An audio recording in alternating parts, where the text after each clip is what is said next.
성도 여러분, 성전 미문에서 40년 동안 구걸하며 목숨을 이어가던 안진뱅이가 나사렛 예수 그리스도의 이름으로 일어나 걷게 되었습니다. 그 기적이 예수님을 십자가에 못 박은 일에 앞장섰던 유대 종교 지도자들에게는 아주 엄청난 충격이었죠. 예루살렘의 모든 주민들이 다 알고 있는, 그러나 살았으나 죽은 것과 다를 바 없던 이 안진뱅이를 치유한 기적은 바로 예수님이 부활하셨다는 사도들의 주장이 사실임을 입증하는, 거부할 수 없는 증거였기 때문입니다. 베드로는 솔로몬 행각에서 이 사실을 담대하게 증거하고 있습니다. 베드로의 설교 내용이 뭡니까? 예수님이 고난을 받은 것은 유대인 모두가 이미 잘 알고 있는 구약 성경에 이미 다 예언되었고 그것이 성취된 사건임을 선포합니다. 너희들이 십자가에 예수님을 죽였으나 하나님은 예수님을 다시 살리셔서 죄와 사망의 권세를 이기시고 온 세상의 주와 구원자가 되게 하셨다고 선포합니다. 더 놀라운 것은 모든 유대인의 조상 아브라함에게 약속하신 언약의 씨를 통해서 모든 민족이 하나님의 언약 백성이 되는 복을 받을 것이라는 그 약속을 성취하기 위해 보냄을 받은 메시아가 바로 예수님이라고 증거합니다. 그러니 여러분이 아는 이 안진뱅이가 고침받은 사건은 결코 우연한 사건이 아니었습니다. 바로 예수님이 이 땅에 오심으로 새 언약의 시대, 하나님의 나라가 예수님을 통해서 시작되었음을 알리는 표적이라고 설교합니다. 그래서 베드로의 설교는 결과적으로 그들 가운데 오신 그리스도를 알아보지 못하고 죽인 이스라엘이, 아니 예수님을 죽인 당신들이 사실은 영적인 안진뱅이였음을 폭로하는 것이었죠. 그 폭로에 종교 지도자들의 민낯이 다 드러났습니다. 예수를 정치범으로 몰아 십자가에 죽인 그들의 진짜 동기가 무엇인지가 다 드러난 것입니다. 여러분, 그들은 성전을 통해 막대한 이권과 수입을 취하였습니다. 그것으로 자신들의 권력을 유지하고 사람을 부리는 만몬 우상 숭배의 자들이요 종교 사업가들이었던 것이죠. 그러자 사두개인들이 격분하였습니다. 그리고 베드로와 요한을 붙잡았습니다. 이들의 붙잡음은 3장에 병고침을 받은 안진뱅이가 사도들을 꽉 붙드는 것과는 완전히 달랐죠. 그가 사도들을 붙드는 것은 참으로 귀하고 복된 붙들음이었습니다. 깊은 감사의 붙잡임이었다고 말할 수 있습니다. 40년 만에 완전히 새로운 삶이 시작된 것이잖아요. 실제로 안진뱅이가 사도들의 곁에 바짝 붙어 머물러 있었다는 의미는 어린아이가 그 부모의 어깨에 매달린 상태를 전적으로 부모를 의지하고 있는 모습을 나타낼 때 쓰는 단어입니다. 아직 홀로 서기가 두려운 자신의 모습을 인정하고 사도들 곁에 바짝 붙어 있는 겁니다. 여러분, 우리들 가운데 아직 혼자서 신앙생활하기가 어려운 분들이 아마 계실 것입니다. 혼자서 여전히 기도하기 어려운 분들, 한 5분 정도 기도하고 나면 무엇을 기도해야 할지 그냥 앞이 깜깜해지고, 그냥 5분 정도 기도하고 나면 졸음이 쏟아지는, 그리고 혼자서 말씀을 읽고 붙드는 것이 여전히 힘든 분들이 있습니다. 스스로는 이 예배 자리로 나오는 것이 불편한 분들도 있습니다. 여러분, 그때 목장의 목자들을 붙드시기 바랍니다. 여러분을 위해 자신의 일처럼 기도해 줄 믿음의 사람들을 꼭 붙드시기 바랍니다. 평원지기를 붙드시고 하나님이 주시는 은혜의 통로요 마당인 목장에 바짝 붙어 있으시기를 간절히 기도합니다. 감사한 건 요즘 우리 전체 주일 목장 연합예배 참석하는 성도 대비 목장에 함께 참여하는 출석 숫자가 점점점 늘어나고 있다는 게 너무 기쁘고 감사한데요. 여러분, 그뿐만 아니라 산고물을 통해 함께 예수님과 동행하는 자리를 결코 외면하지 마시고 붙드시기 바랍니다. 그 자리가 오늘도 우리의 믿음을 세워가는 하나님이 우리에게 주신 축복의 자리인 줄 믿습니다. 그러나 사두개인들이 사도들을 붙잡은 것은 결코 똑같은 붙잡음이 아니었습니다. 사도들의 가르침을 오히려 가로막고 그들을 가두기 위한 붙잡음이었죠. 그들의 붙잡음은 하나님의 일을 가로막기 위한 붙잡음이었습니다. 여러분, 예수 그리스도의 십자가와 부활의 복음은 이런 면에서 모든 인생을 두 갈림길에 세웁니다. 예수님을 붙들 것인가, 아니면 예수님의 손을 붙잡고 있지만 사실은 외면하고 뿌리치고 있는 손인가. 우리는 우리의 손을 점검해야 되는 것입니다. 내 손은 어떤 손인가? 주님을 붙드는 손인가, 아니면 주님의 일을 가로막는 일에 붙들린 손인가? 얼마든지 우리의 손은 주님의 일을 가로막는 손이 될 수 있습니다. 여러분, 경건한 성전에서 제사를 주관하며 하나님을 가장 잘 안다고, 하나님과 가장 가깝다고 생각했던 사두개인들과 율법으로는 흠이 없다고 자부하는 바리새인들의 손이 하나님을 대적하고 하나님의 일에 걸림돌이 되는 손이었다는 이 사실 앞에 우리는 겸손해질 수밖에 없습니다. 여러분, 우리들 가운데 혹 아내나 남편이 이제 좀 은혜를 받고 열심히 목장 모임에 나가보려고 하고 나도 누군가를 섬겨보려고 하는데 갑자기 찬물을 확 끼얹지는 않습니까? 당신 너무 빠지는 거 아니야? 적당히 해. 하나님의 일을 가로막는 붙잡음이 될 수 있다는 것이죠. 우리 자녀들이 큰 은혜를 받고 교회에 열심히 나가는 것뿐만 아니라 이런저런 봉사를 하겠다고 하면 부모의 마음이 슬슬 불안해지기 시작합니다. 제가 저러다가 신학대학 간다고 하지는 않을까, 저러다가 대학은 가려나 싶기도 합니다. 그래서 얘야, 대학 가서 이거 다 할 수 있어. 지금은 공부에 집중해야 할 때지. 시험 기간엔 적당히 해. 예배 빠지고 학원 가도 하나님이 다 이해하셔. 자기만 이해하는 겁니다. 신앙의 우선순위를 확 바꿔버리죠. 돌이킬 수 없는 아주 위험천만한 선택을 붙잡게 할 수 있습니다. 우린 굉장히 긴장해야 하는 것이죠.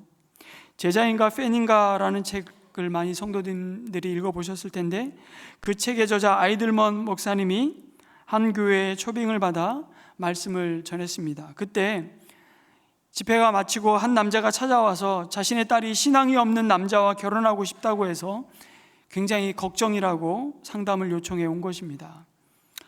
그러더니 목사님이 꼭 한번, 오늘 말씀드리니 목사님이 꼭 한번 자기의 사윗감을 만나보기를 간절히 요청하는 것입니다. 이런 경우엔 대체로 목회윤리상 그 교회 담임 목사님에게 이런 사정을 알리고 상담하게 하지, 집회로 온 강사가 결코 그 성도를 만나지 않습니다. 근데 아마 이런 전후 사정을 다 듣고 양해를 구했는지 어쨌든 한 성도의 사위가 될 젊은이의 핸드폰 번호를 받았습니다. 그리고 호텔로 돌아와서 전화를 걸었죠. 자신의 신분을 밝히고 내일 비행기를 타기 전에 잠시 만나서 점심 식사를 나누고 싶다고 제안을 했습니다. 그냥 반신반의하고 던진 겁니다. 그러자 뜻밖에도 그 청년이 자신의 초대를 받아들였던 겁니다. 목사와 무신론자의 점심 식사라 참 어색하기만 할 것 같았지만 의외로 그 두 사람은 만나자마자 아주 말이 잘 소통되면서 죽이 잘 맞았답니다. 몇 시간이나 이런저런 이야기를 나누다가 그의 사연을 다 듣고 난 다음에 복음을 전했는데, 알고 보니 그는 한 번도 복음에 관해 거의 들어본 적이 없었던 청년이었습니다. 점심 식사를 마치고 함께 기도한 뒤에 그가 회개하고 예수님을 하나님의 아들로 자신의 구원자로 고백하는 놀라운 구원의 역사가 이루어졌습니다. 아이들먼 목사님이 그에게 핸드폰 번호를 알려준 뒤에 그 지역에 아는 목사님을 소개시켜 주었습니다. 참 적시에 그들의 발걸음을 그렇게 기막히게 교차시키신 하나님의 섭리가 참으로 놀라웠다고 고백하는 것입니다. 그리고 6개월 뒤에 그 목사를 통해 그 청년을 소개시켜 목사님과 그 교회에 이 청년의 믿음이 아주 쑥쑥 잘 자라고 있다는 소식을 들었을 때에는 더 큰 기쁨이 밀려왔던 겁니다. 그 뒤로 1년이 넘게 그의 소식을 듣지 못했는데, 그러던 어느 날 핸드폰이 울려서 받아보니 그 청년이었습니다. 8개월째 행복한 결혼 생활을 이어가고 있는데 자신이 요즘 장인과 자주 부딪혀서 걱정이라고 했습니다. 장인은 자꾸만 그에게 믿음의 속도를 늦추라고 권한다는 것입니다. 먼저 믿음, 먼저 신앙을 갖게 된 장인은 사위가 빨리 돈을 모아 집을 살 생각은 하지 않고 11조부터 내는 것이 못마땅했던 겁니다. 주일에 교회에 나가기 위해 일을 쉬는 것도 마음에 들지 않았습니다. 교회에 다니는 건 좋지만 광신은 예수님의 뜻이 아니라네, 이러면서 신앙생활에 브레이크를 거는 겁니다. 다시 말하자면 이런 말이죠. 예수님을 따르는 건 좋지만, 믿는 건 좋지만 십자가는 그만 내려놓는 게 어떤가, 그런 말이었던 것입니다. 먼저 된 자가 나중되고 나중된 자가 먼저 되는 모습을 우리는 보게 되는 것이죠.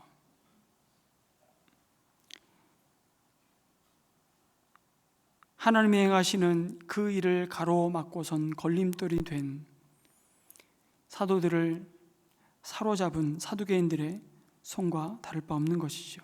오늘 읽은 말씀을 가지고 적용해 본다면 집 모퉁이의 머릿돌, 인생의 집을 세우는 주춧돌이 되신 예수님 없이 지어진 집과 같은 사람의 모습입니다. 언제 무너져도 이상할 것이 없는 것이죠. 여러분, 오늘 우리의 손을 점검하길 원합니다. 우리의 손은 어떤 손입니까? 주님을 의지하고 붙드는 손입니까? 아니면 주의 일을 가로막기 위해 신앙의 발목을 붙잡는 손입니까? 사두개파 사람들이 몰려와서 예수님의 부활과 그 안에서 죽은 자들의 부활을 증거하는 사도들을 붙잡고 결국은 감옥에 가두었습니다.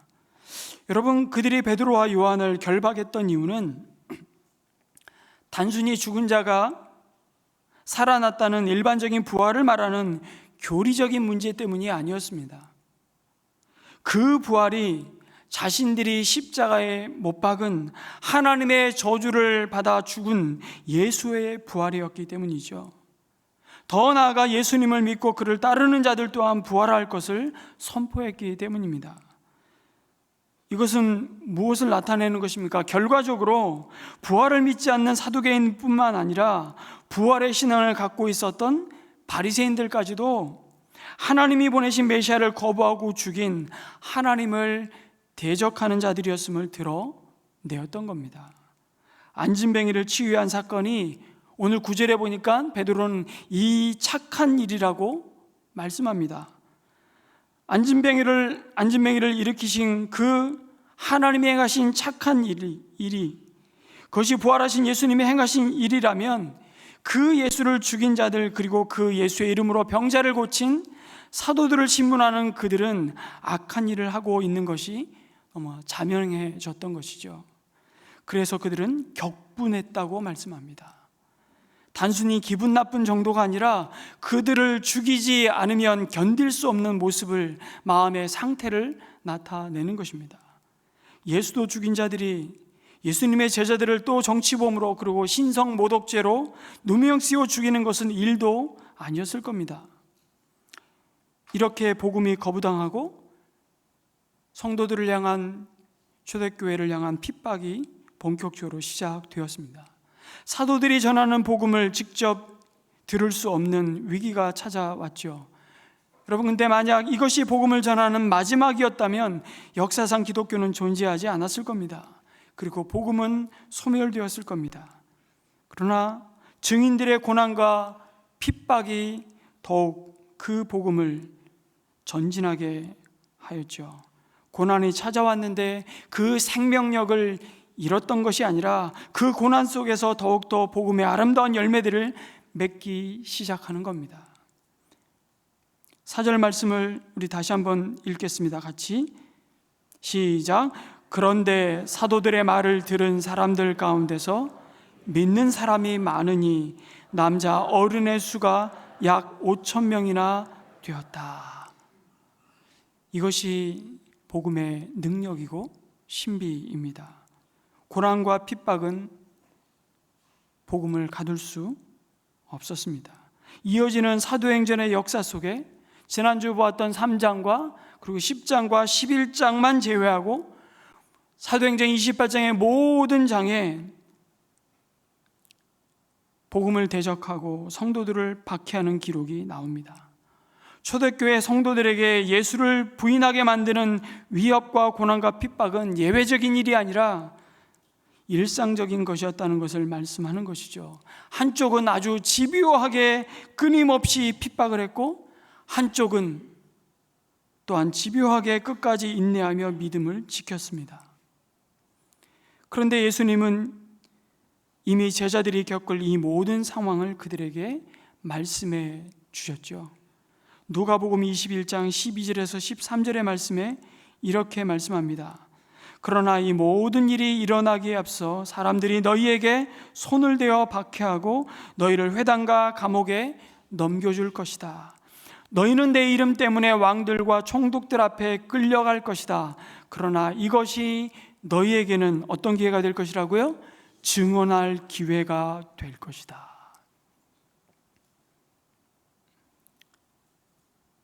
사람의 몸도 물질도 우리를 둘러싼 환경도 다 우리를 묶어둘 수 있고 우리는 그 환경에 매이지만 복음은 매이지 않는다는 것이죠.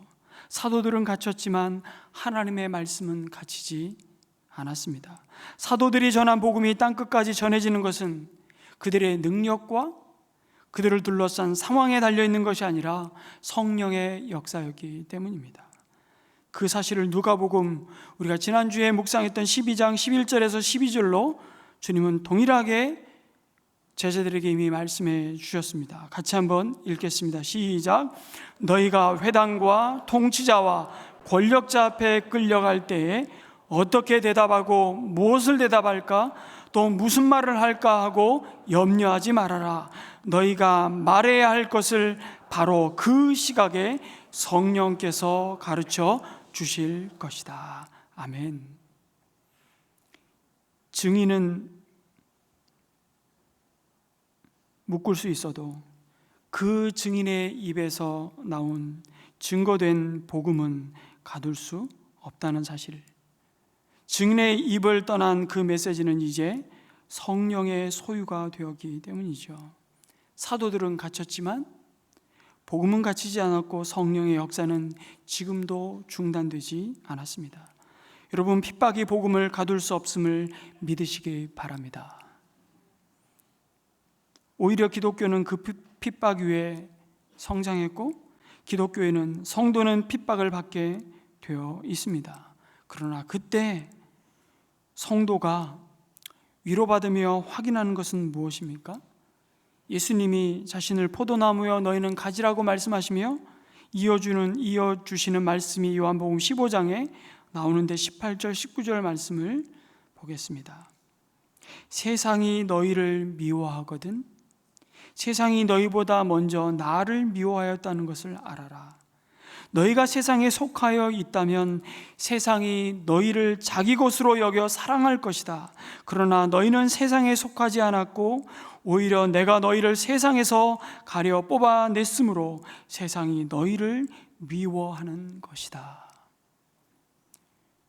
여러분, 세상이 우리를 미워하며 핍박하는 것을 이상하게 여기지 말라는 것이죠. 너희가 세상에 속한 자가 아니라 하늘에 속한 시민권자요 하나님의 소유이기 때문임을 기억하며 그 믿음의 소망을 잃지 말라고 우리에게 권면하십니다. 말씀을 묵상하다가 그때 한 자매를 다시 한번 떠올리게 되었습니다. 그리고 그 자매의 믿음을 위해서 기도하는 시간을 잠깐 가졌던 한 주였습니다. 이 자매가 우리 교회에 와서 신앙생활을 하게 되고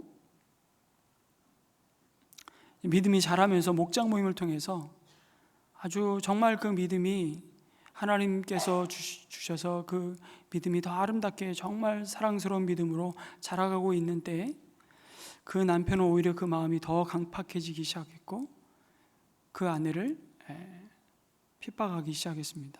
목장 모임에 나가는 것을 반대하고 감시하기 시작하고 끝내는 그럼에도 불구하고 이 목장을 통해 주신 하나님의 은혜가 너무 크기에 그 은혜가 부어지기에 이 자매가 목장 모임을 참여하는데 한 번은 교회에 전화를 받게 됐습니다.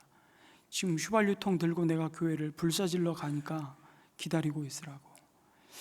그 전화를 받는 순간 우리 교육자들이 정말 엎드려 기도하면서 그 남편의 마음을 하나님께서 정말 바꿔주시기를 기도하면서 저는 이제 이런 생각이 들었습니다. 하나님이 그 가정에 진짜 복음의 일을, 구원의 일을 시작하시고 계시는구나. 진짜 이런 일이 벌어지면 어떻게 될까, 그런 두려움도 우리 가운데 분명히 또 상당한 어떤 면에서는 목양에 책임을 지고 있는 목회자로서 큰 염려였고 기도의 제목이었는데, 제 마음을 더 아프게 한 건 이 상황 속에서도 그 자매의 믿음이 흔들리지 않기를, 그 자매를 위한 기도였습니다. 그리고 그 자매가 그 과정을 잘 견디면서 이겨가고 있는 그 모습을 다시 한번 떠올리게 되었어요.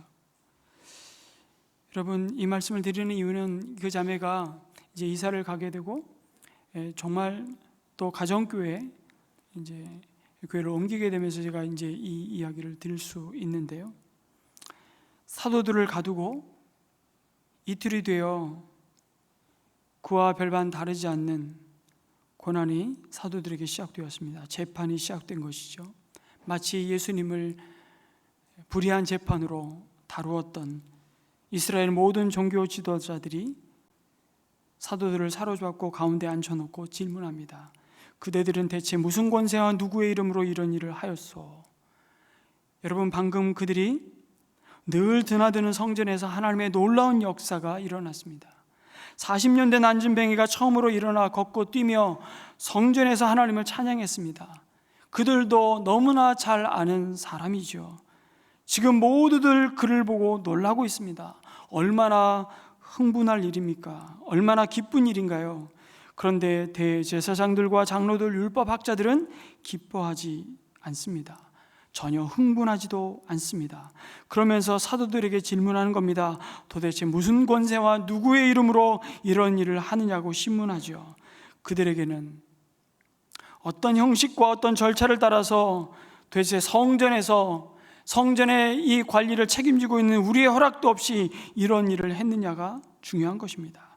그들에게는 하나님의 놀라운 구원의 역사가 보이지 않았습니다. 그리고 오직 종교적인 절차와 형식의 문제가 있음을 지적하고 있는 것이죠. 그들의 질문 속에 그들은 지금 종교 생활을 하고 있었지 결코 참 믿음이 없다는 것을 보게 되는 것입니다. 안진뱅이가 고침받은 그 부인할 수 없는 기적을 보면서도 그들은 그것에 대해서 전혀 묻지도 않고 그에 대해 관심도 없습니다. 그런데 여러분, 놀라운 것은 누가복음 20장에 1절 2절에 보면 이들은 예수님께도 똑같은 질문을 던졌습니다. 같이 한번 보겠습니다. 시작. 예수께서 어느 날 성전에서 백성을 가르치시며 기쁜 소식을 전하고 계실 때에 대제사장들과 율법학자들이 장로들과 함께 예수께 와서 말하였다. 당신은 무슨 권한으로 이런 일을 합니까? 누가 이런 권한을 당신에게 주었습니까? 어디 우리에게 말해 보십시오. 여러분, 이 질문을 쏘아 붙이는 이 배경은요, 예수님이 성전을 청결케 하는 사건이 있은 직후에 율법학자들과 대제사장들이 그들의 마음에 예수님을 이제는 죽이고자 하는 확고한 마음을 품으면서 예수님의 가르침에 정면으로 도전하고 승부를 보려는 태도에서 나온 질문이었습니다. 그들은 자신들이 지금 누리는 권세와 자리를 지키기 위한 생각 외에는 다른 것은 아무것도 안중에 없었던 것이죠. 여러분, 사두개인들이 누구입니까? 대제사장의 직분을 남용해서 성전들의 제사용품 시장을 장악했습니다. 그런데 그 수익은 상상을 초월했습니다. 당시 유대 역사가인 요세푸스의 기록에 의하면 6월절에 드려진 양의 수가 무려 25만 마리였다고 합니다. 안 놀라시는군요. 25만 마리, 2만 5천 마리가 아니라 엄청난 양이었죠. 백성들이 자기가 애지중지 기르던 양을 고향으로부터 같이 가지고 순례의 길을 떠납니다. 예루살렘 성전에 가서 이 양을 번제로 드리겠다고. 그렇게 양을 가져오면 그 양이 제사 용품으로 적합한지를 제사장이 판단했습니다. 이들이 얼마나 사악했는지 백성이 가져온 멀쩡한 양을 불합격 처리하고 성전에서 파는 양을 다시 사도록 유도했습니다. 그런데 성전에서 파는 양은 굉장히 비쌌죠. 그것도 대제사장이 독점하는 직영점에서만 구입하게 만들었습니다. 그러니 제사를 드리려면 울며 겨자 먹기로 사지 않을 수 없었던 겁니다. 더 황당했던 것은 방금 불합격 판정을 받은 양을 처리하는 방식이었습니다. 백성들이 가져온 양이 불합격 판정을 받으면 도로 가져갈 수도 없고 처리를 해야 하는데 성전 직영점에서만 그걸 팔 수 있게 한 것입니다. 당연히 불합격 판정받은 흠 있는 양이라고 했으니 제값을 받고 팔 수가 없는 것입니다. 헐값에 팔았을 것이고 백성들 입장에서는 꼴을 먹인 값도 나오지 않는 아주 극심한 손해를 보았겠죠. 그런데 방금 내가 팔은 그 불합격 판정받은 양이 온전한 양으로 둔갑이 되어 아주 비싼 값에 다시 직영점에 나오는 겁니다. 그 모든 차입금은 대제사장 주머니로 들어간 것이죠. 그러니 백성들이 분통이 터졌던 겁니다. 이걸 알면서도 그 권력이 너무 강하니 어쩔 수 없이 참았던 것이죠. 사람에 의해서 하나님의 일꾼이 세워졌을 때 그 폐해가 얼마나 심각한 것인지를 알 수 있고 주님은 그것을 보셨습니다. 그리고 채찍을 드셨죠. 성전에 매매하는 자들의 상을 뒤집어 엎으시고 그들을 다 내쫓으셨습니다. 그리고 말씀하셨습니다. 내 집은 만민이 기도하는 집인데 너희가 강도의 소굴로 만들었다고. 그는 조금도 과장법이 아니었습니다. 1세기 성전의 주인이라고 자처하던 이 종교 지도자들은 엄연히 말하면 우상 숭배자들이었습니다. 만몬을 섬기는. 그들은 오로지 그들 자신의 권력과 명예를 지키는 것만이 중요했죠. 그들은 신앙인이 아니라 종교인이었습니다. 여러분, 신앙과 믿음과 복음과 종교는 참 겉으로 보기에는 매우 비슷해 보이지만 사실은 전혀 다릅니다. 복음과 종교는 겉으로 보기엔 똑같은 하나님을 섬기는 것 같은데 실상은 그렇지 않습니다. 종교인들은 종교 활동을 그냥 하는 것일 뿐이고 신앙인들은 정말로 하나님을 인격적으로 그 예배 가운데 만나는 것입니다. 종교인들은 하나님을 예배하는 예식에는 참여합니다. 종교 활동에도 참여합니다. 그런데 성령의 실제적인 역사에는 동감합니다. 오늘도 우리를 향해서 우리 안에 계신 거룩한 성령이 우리를 향해서 말씀하시는 음성을 귀 기울여 들을 수 있는 귀가 닫혀 있는 것이죠. 이들은 절대로 흥분하는 법이 없습니다. 흥분하는 것은 하나님의 그 놀라운 역사에 직접 참여한다는 것을 의미하는 것이죠. 그러나 종교인들은 기뻐하지 않습니다. 나와 관계가 없는 일이기 때문이죠. 그러나 신앙인들은 흥분하죠. 기뻐합니다. 내 앞에서 하나님의 역사를 봤기 때문일 것입니다. 보고 들은 것을 전하지 않고는 견딜 수 없는 증인으로 서는 것이죠. 오늘 말씀을 통해 우리의 믿음이 종교인인지 진짜 하나님을 예배하는 예배자요 신앙인인지를 점검하라고 말씀하십니다. 나는 종교 생활하고 종교 활동에 참여하는 종교인인가? 살아계신 하나님과의 관계가 있는 신앙인인가? 신앙인들은 형식에 별로 얽매이지 않습니다. 근데 종교인들은 형식이 매우 중요하죠. 아니 왜 자꾸 이 교회는 예배 때마다 일어나라고 하고 또 앉으라고 하고 왜 자꾸 손을 드느냐, 찬양하다 말고 왜 통성기도 하느냐, 왜 예배 순서에 은혜 나눔은 왜 넣느냐, 시간만 길어지는데. 이들에게 필요한 것은 종교의식입니다. 예배 시간 내내 이렇게 독서하시는 분들이 계십니다. 주보에 꼭 오타를 찾으시면 예배만 끝나기를 기다렸다가 찾아오셔서 두 군데 오타 있다고 꼭 알려주시고 가시는 분이 계신다고 다른 교회 목사님이 얘기하시는 겁니다. 저는 우리 교회 성도 얘기 안 합니다. 다른 교회 가면 저희 교회 성도 얘기하죠. 제가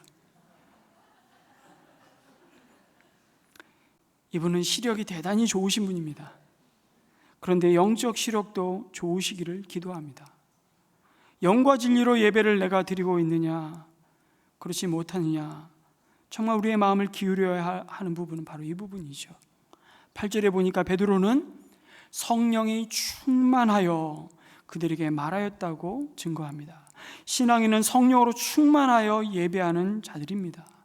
그러나 종교의 영으로 충만한 종교에는 복음을 오히려 대적하죠. 진리를 거부합니다. 참 아이러니하죠. 제가 형식에 다 필요 없다고 얘기하는 것이 아닙니다. 우리는 오늘도 예배 가운데 우리는 하나님 앞에 형식을 갖추어서 예배를 드립니다. 오해하지 마십시오. 그런데 교회사 가운데 가장 큰 싸움이 뭔 줄 아십니까? 기독교가 종교로 전락하느냐 아니면 살아계신 하나님과의 관계를 유지하느냐, 그 싸움이었습니다. 이단이나 사이비 혹은 세상 종교는 여러분 생각보다 분별하기 쉽습니다. 그 비진리를 저항할 수 있지만 기독교의 종교와는 겉으로 보면 잘 구분이 안 됩니다. 여러분, 종교인들이 교회를 장악해버리는 것이 바로 중세 천년의 세월이었습니다. 로마가 300년의 모진 핍박, 교회 성도들을 핍박할 때 드디어 313년에 그 모든 인내의 세월을 끝내고 컨스탄틴 대제가 기독교를 공인합니다. 그리고 더 나아가 380년에 테오도시우스 황제가 기독교를 국교로 세우죠. 기독교를 국교화하면서 신앙인이 아닌 종교인들이 교회를 장악했습니다. 이제는 교회 다니는 사람이 아니라 안 다니는 사람이 불이익과 핍박을 받는 시대가 되었다는 것입니다.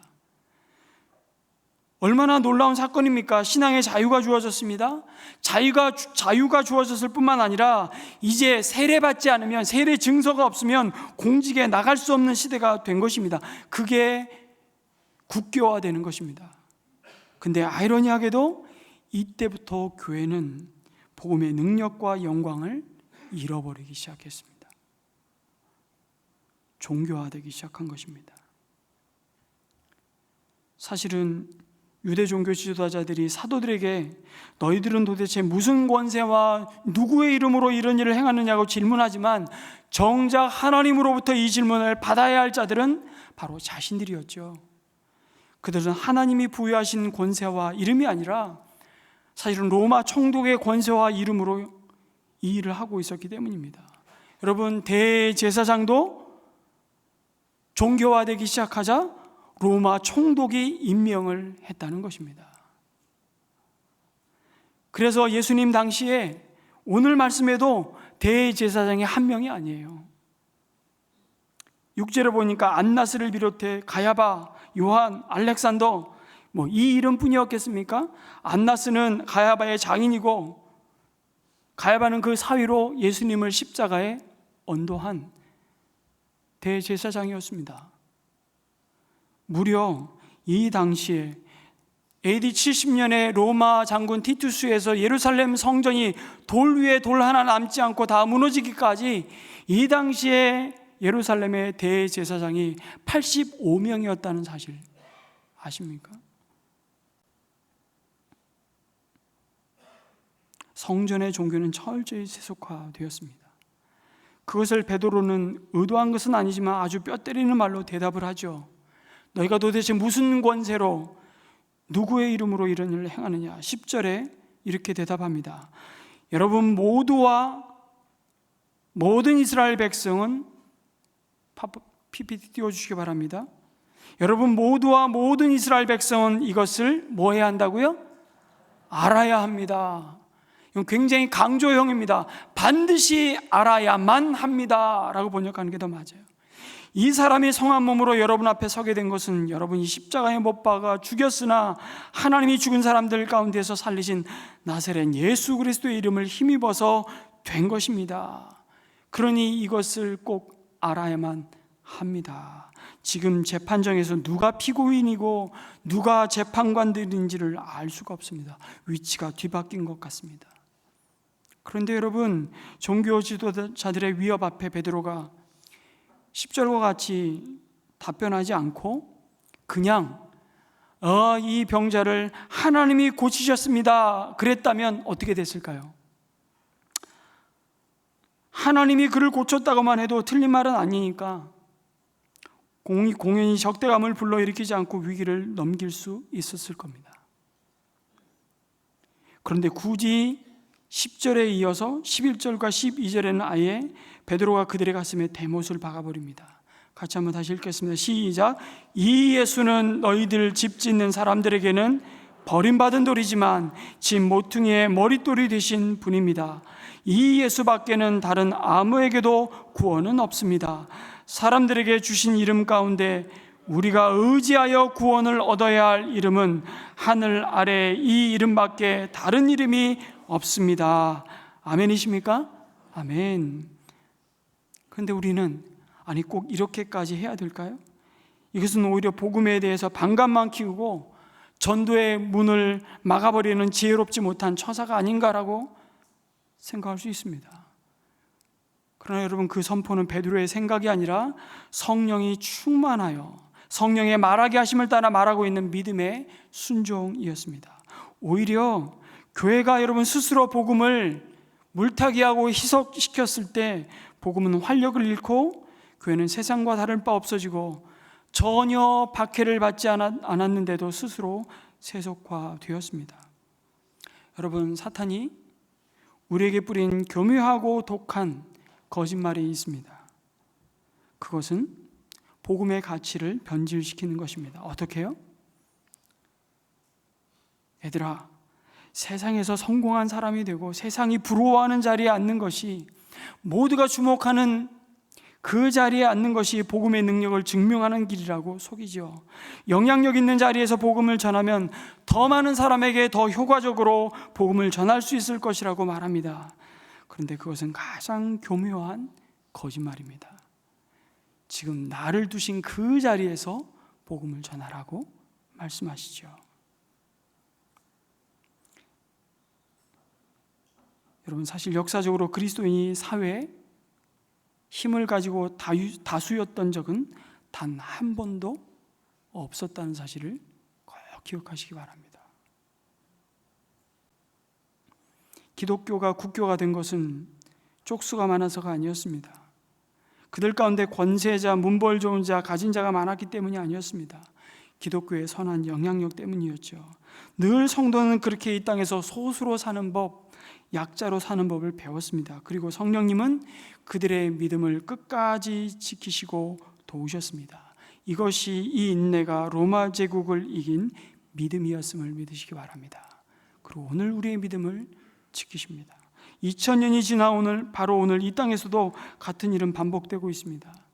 여전히 하나님이 보내주신 모퉁이의 머릿돌이신 예수님을 버리고 우리 코끝에서 호흡이 멈추는 순간 결코 우리 인생을, 우리 일생을 책임져 주지 못할 세상의 것들을 모퉁이돌, 머릿돌 삼아 헛된 자신의 바벨탑을 쌓고 있지는 않습니까? 여러분은 무엇이 우리의 삶의 진정한 머릿돌이라고 생각하십니까? 여전히 그것은 그래도 돈이지 생각하고 살지 않습니까? 아니면 날아가는 새도 떨어뜨리는 권력이지, 내가 권력이 없으면 인맥이라도 있어야 성공한다고 믿기에 오늘도 좋은 연줄을 놓기 위해 열심히 찾아다니시지 않습니까? 물론 우리는 아나무인으로 다른 사람 도움 따위는 필요 없다고 무시하고 살자는 얘기가 아닌 것을 잘 아실 겁니다. 태생이 영 현찮아서 그냥 스펙이라도 좋아야 내 인생이 무너지지 않을 거라고 혹시 믿고 살아가십니까? 주님은 말씀하십니다. 예수님 외에 다른 것에 올려놓은 모든 것은 언젠가 무너진다고 말씀하십니다. 그러나 우리가 의지하여 구원 얻어야 할 이름, 그 예수님 위에 세워진 집은 무너지지 않습니다. 수치를 당하지 않습니다. 영원할 것이라고 약속하십니다. 한때 라디오에 나오는 광고에 이런 카피가 있었습니다. 그대로 읽어드리겠습니다. 여러분은 1억을 물려주었는데 100억을 만드는 자녀로 기르고 싶으십니까? 아니면 100억을 물려주었는데 1억을 남기는 자녀를 기르고 싶으십니까? 대답은 무엇입니까? 잘 이해를 못하셨어요? 여러분은 1억을 물려주었는데 100억을 만드는 자녀로 기르고 싶으십니까? 아니면 100억을 물려주었는데 1억을 남기는 자녀를 기르고 싶냐는 것입니다. 답은? 말하면 잔소리죠. 이 광고가 무슨 광고인지 제가 정확히 기억을 못하겠어요. 근데 이 카피는 제가 정확히 기억을 하고 있어서 모두가 전자를 원합니다. 그리고 그것은 이 시대가 추구하는 당연한 상식이고 축복이라고 여길 겁니다. 그러나 다시 한번 생각해 봅시다. 우리는 1억을 가지고 100억을 만들기까지의 과정은 아무도 묻지도 생각하지도 않습니다. 그 1억의 종잣돈이 100억이 되었다는 결과만이 중요하다고 말할 뿐이죠. 그런데 여러분, 그 100억을 만들기 위해 우리의 자녀가 수많은 사람들의 눈에 피눈물 나게 한다면 그것은 복받은 자녀가 아니라 부모를 욕되게 하고 가슴 아프게 하는 자녀일 것입니다. 만약 100억을 물려주었는데 그것이 자기 것이 아니라 하나님이 나에게 잠시 맡겨주신 것이니 선한 신실한 청지기의식을 가지고 주님이 원하시는 일에 다 써서 없앴다면 여러분, 그 자녀는 낭비하고 허랑방탕한 소비적인 삶을 산 헛된 인생을 살았을까요? 아니요, 정말 멋지게 산 삶일 것이라고 주님이 말씀하십니다. 그 삶이 그 무엇도 흔들 수 없는 우리 인생의 모퉁이 돌 되신 예수 그리스도의 반석 위에 세워졌기 때문이죠. 바로 우리가 의지하여 구원 얻어야 할 이름, 예수를 진정 인생의 머릿돌로 삼고 그분이 걸어가신 길을 후회 없이 흔들림 없이 끝까지 달려가는 그 은혜가 메마르지 않은 인생이기 때문에 그렇습니다. 여러분, 마지막으로 이런 도전하고 싶습니다. 우리 남은 일생이 그 주님만을 위해서 사는 그런 복된 일생이 되기를 주님의 이름으로 축복합니다. 아멘.